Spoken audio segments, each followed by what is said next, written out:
Bonsoir à toutes, bonsoir à toutes. Bienvenue dans Opinion. Tous les jours, deux journalistes de la presse internationale avec nous pour nous parler des films du jour sur la télévision officielle du Festival de Cannes, TV Festival. Luca Celada du Manifesto, bonjour. Peter de Bruges de Variety.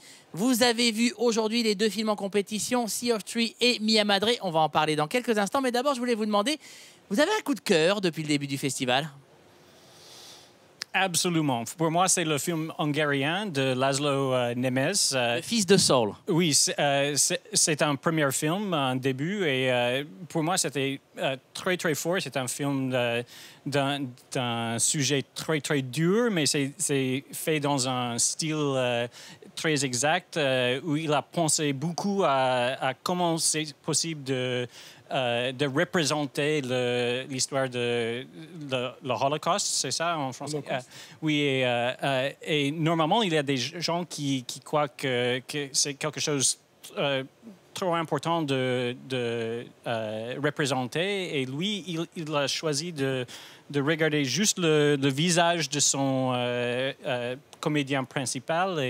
C'est la Shoah à hauteur d'homme, c'est exactement oui. ça. C'est pour ça que c'est très difficile à regarder et très éprouvant. Luca, pour vous, ce serait quoi? Vous pouvez pas dire le film hongrois, même si je sais que vous l'aimez beaucoup. Je dis pas le film hongrois. Je peux dire l'italien? Oui, c'est bon. Je crois qu'en fait, c'est pas pour du nationalisme, mais je crois que l'applause qu'on a entendu ce matin à la projection des presses, c'est plutôt justifié. Nanni Moretti, on connaît bien. Il a fait des films drôles parfois, des films dramatiques et tragiques parfois, des films introspectifs. Dans ces films-là, il fait un peu les trois choses et il arrive à les joindre tous ensemble avec une équilibre qu'on n'a pas souvent vu. Eh bien, Luca, vous êtes le roi de la transition puisque nous allons regarder tout de suite un extrait de Mia Madre et nous en parlerons plus en détail juste après. Restez avec nous. Poi la poltrona reclinabile l'ho presa. Va bene. Quanto hai speso? Ah, Me lo non devi ti dire. preoccupare. Dimmelo, scusa, facciamo a metà. Va bene, poi. poi te lo dico. Sì. Ho parlato anche con l'infermiera e abbiamo fissato gli orari. Erano quelli che avevamo pensato noi? Sì, le vanno bene. Va bene. Hai visto Vittorio? Sì, ci siamo salutati prima. Ieri in ospedale mi sono fatta spiegare bene come dobbiamo fare con la bombola dell'ossigeno. Abbastanza semplice. Sì? Sì. Ce la possiamo fare? Sì. Vittorio mi ha detto delle cose tremende su di me. E come osa? Mi ha detto delle cose terribili sui miei rapporti con gli altri. Poi io ci ho pensato, erano così esatte, così giuste. E anche su come io tratto le persone. Ha ragione. Però è strano, ma perché nessuno me l'ha mai dette? Me le hai dette? Come mai non l'ho capite? Vabbè. Voilà donc des images de Mia Madre, le film de Nanni Moretti en compétition cette année au 68e Festival de Cannes. Luca, vous avez commencé à nous parler de la réaction dans la salle ce matin qui a été très forte à la production de presse. J'y étais et je l'ai vu. Franchement, ça a été l'une des plus belles réceptions que j'ai vues en projection de presse. Est-ce que vous pouvez nous en parler un peu plus? Moi aussi, jusqu'à présent sans doute. Au moins moi, je parlais carrément dans les festivals précédents. C'était énorme. Alors, vu en plus qu'il a une certaine histoire, M. Moretti, à Cannes, il doit être plutôt heureux aujourd'hui. On vient de voir ce petit extrait avec Nanni Moretti et Margherita Bui. Je l'ai bien dit sur les matchs, c'est bien Margherita Bui, alors merci. C'est Margherita Bui. Alors, c'est une des choses intéressantes du film. Moretti s'y met toujours dans ses films. Il y a une raison pourquoi on l'a traité de Woody Allen italien, dans une certaine période de sa carrière. Là, il s'y met, mais c'est surtout Margherita Bui qui joue Nanni Moretti. On a déjà vu cette opération dans un autre univers au ce festival, Mad Max, mais bon, on laisse tomber, c'est complètement différent. Mais je trouve que ça a été une très bonne idée et c'est une des raisons pour laquelle ces films marchent. Le film dans le film, c'est une cinéaste très cinéphile, on le sait bien. Mais cette idée nous ramène tout de suite à Nuit américaine et à Otto e mezzo, évidemment. Il y a des références, des citations presque littérales. La scène de la conférence de presse, on se rappelle Marcello Mastroianni qui faisait la même chose. Mais parfois, ces genres des références ont été un peu trop ouvertes, je trouve, dans d'autres films. Ici, c'est des hommages très bien calibrés. Donc, je trouve que ça marche. Mais surtout, il y a des très grandes vérités et c'est un film émouvant. C'est ça la force du film. Vous avez dit tout à l'heure, Luca, que le film était à la fois introspectif, à la fois sur le cinéma, mais il y a aussi une espèce de résonance sociale. Il avait tout fait déjà. Il avait déjà fait des films politiques, des films sociaux, des films introspectifs. Caro Diaro était un parfait exemple de ça. Mais là, j'ai l'impression qu'il a mis tout dedans et que du coup, il est un petit peu au sommet de tout ce qu'il a fait avant et qu'il arrive à une espèce de sommet de tout ça. Vous êtes d'accord là-dessus ? Tout à fait. On a l'impression qu'il est arrivé enfin à une sorte de maturité qui lui a permis merci Luca. d'utiliser sa palette, si vous voulez. Et vraiment, je trouve qu'il a fait un beau film. Peter, vous qui connaissez bien le marché international, qui connaissez bien le public américain, est-ce que vous pensez que ce film peut voyager à l'image du film de Paolo Sorrentino l'année dernière et aller jusque, pourquoi pas, des Oscars? Parce qu'il y a de l'émotion, il y a une vraie émotion que le public américain, qu'on connaît bien tous les deux, peut ressentir à la vision de ce film-là. Peut-être, mais c'est différent aussi. C'est aidé par le fait que John Turturro participait dans le film. Il joue un vedette, c'est pas le mot. Une star, on dit une star en France. Oui, il est masculin, mais un star américain dans le film. Et il raconte toujours des histoires très, très drôles, un peu proches de son expérience lui-même, mais un peu inventées aussi. L'histoire de Kubrick, je pense que c'est quelque chose qui s'est passé à lui. Ah bon? Alors on va résumer très très vite pour ceux qui n'ont pas encore vu le film. Il arrive, c'est une star qui est finalement pas un si grand acteur que ça, qui raconte des tonnes d'histoires. Il est complètement mytho. Il raconte à la réalisatrice que Kubrick l'a fait rester 3 mois dans un hôtel pour le faire jouer, alors qu'il n'a jamais joué dans un Kubrick. Donc voilà. Oui, et je pense que c'était la même chose que Kubrick a voulu qu'il joue dans le film Eyes Wide Shut, mais il a demandé qu'il va être disponible si longtemps.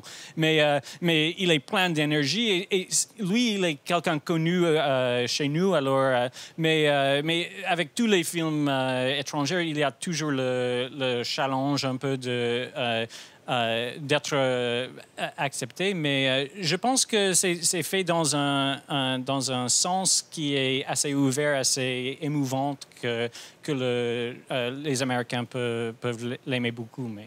Luca, un petit mot sur cette espèce de vitalité des grands auteurs italiens à ce festival de Cannes. On sait que le cinéma italien, c'est pas la super forme, et pourtant il y a 3 films ici, 3 films un peu plus différents, et des réalisateurs qui sont vraiment en pleine maturité. Comment vous l'expliquez ça? On l'a demandé à Nanni Moretti, il ne savait pas l'expliquer. Il considère une coïncidence. C'est vrai que lui, peut-être, c'est un cas à part. Mais les autres deux, Matteo Garrone et Sorrentino, ont fait des objets qui ont des similarités. C'est des opérations, quelque part, qui, d'abord, sont en anglais, avec des très grands castes internationales, avec une très grande image de réalisation qui manque peut-être à Moretti, qui lui a peut-être gêné dans le marché américain. Mais c'est clair qu'il y a au moins une partie du cinéma italien, qui fait un vrai effort pour sortir de son petit village au-delà de ses frontières. Eh bien voilà, nous avons fait le tour de Mia Madre. Maintenant, consacrons-nous à l'autre film en compétition de ce samedi au 68e Festival de Cannes. Cet autre film, c'est Sea of Trees, La forêt des songes de Gus Van Sant, dont je vous propose tout de suite de voir quelques images.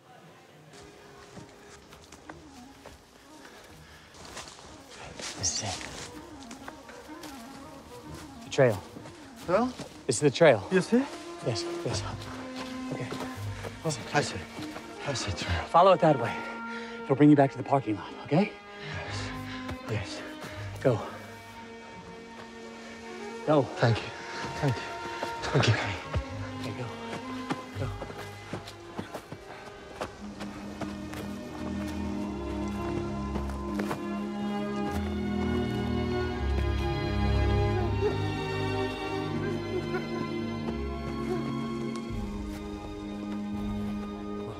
Hey!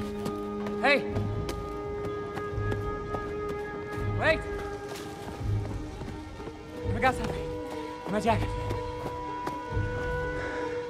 There's no right trail. Et bien voilà les images de Sea of Trees, le film de Gus Van Sant. Gus Van Sant, on le rappelle, c'est la Palme d'Or pour Éléphant à Cannes. Avant de parler du film, Peter, je voudrais que vous nous expliquiez un petit peu la place de Gus Van Sant dans le cinéma américain. Comment est-il perçu du côté d'Hollywood? Alors, Vincent, c'est un réalisateur intéressant pour nous parce qu'il vient d'un lieu très indépendant, très artistique. Beaucoup de succès, en fait, qui était inattendu. Et donc, ça l'a lancé vers une certaine capacité de faire un projet commercial comme ça. Alors, il y a toujours ce va-et-vient pour lui. Il travaille dans le cinéma d'auteur, mais aussi dans aussi un cinéma plus industriel. Et Will Hunting, par exemple, c'était un blockbuster en quelque sorte. Et c'est intéressant parce que là, ce film est à cheval un petit peu entre les deux disciplines. Et je ne sais pas si c'est l'équilibre, si l'équilibre marche aussi bien. C'est tout à fait vrai ce que vous dites, parce que moi, en voyant le film, je pense évidemment au Van Sant de Jerry, par exemple. Il y a beaucoup de plans où on suit Matthew McConaughey dans cette forêt où les gens viennent se suicider au Japon. Il est parti de ce fait divers, de cette légende-là, et il en a fait une espèce de conte philosophique autour de ce personnage complètement désespéré, joué par Matthew McConaughey. Et donc oui, il le tourne un petit peu à la Jerry, mais en même temps, il prend souvent du recul pour lui donner une dimension un peu plus grand public, j'ai envie de dire, un peu plus mélodramatique. Est-ce que vous avez vu ça, vous aussi, Peter? Je pense qu'on voit l'influence, mais pas l'influence, mais en fait la résonance de Jerry, d'éléphant.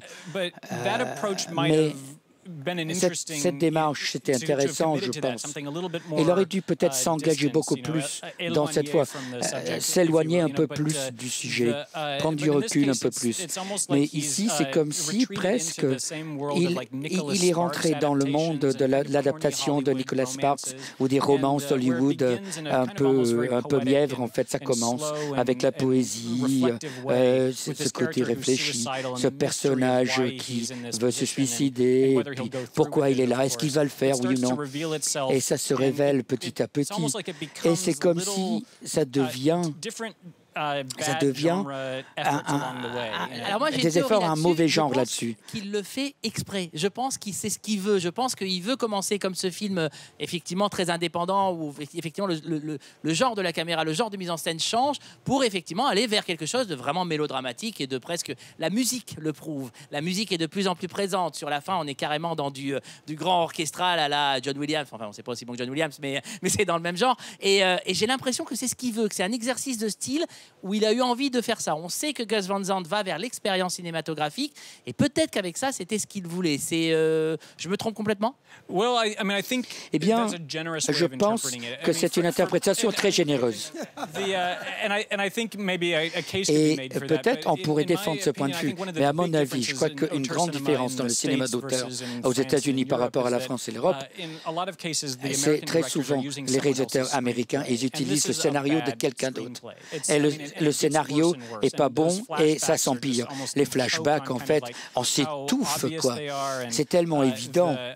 Et il y a un moment où le film, il y a le côté, cette dispute domestique entre les deux. C'est un peu comme qui a peur de Virginia Woolf. Mais bon, et puis après, tout d'un coup, ça se termine dans la forêt. Alors, il y a toute cette idée qui est...